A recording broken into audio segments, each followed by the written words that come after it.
జనులకు దీవెనగా మార్చావని, జగతిలో సాక్షిగా ఉంచావని, ఉత్సాహగానమునే పాడనా, ఉత్సాహగానమునే పాడనా.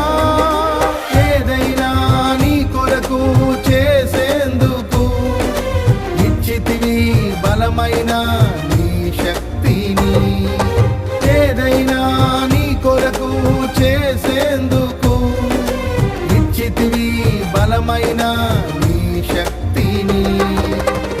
ఇది ఏ చాలును నా జీవితాంతము, ఇలా నా కన్నీ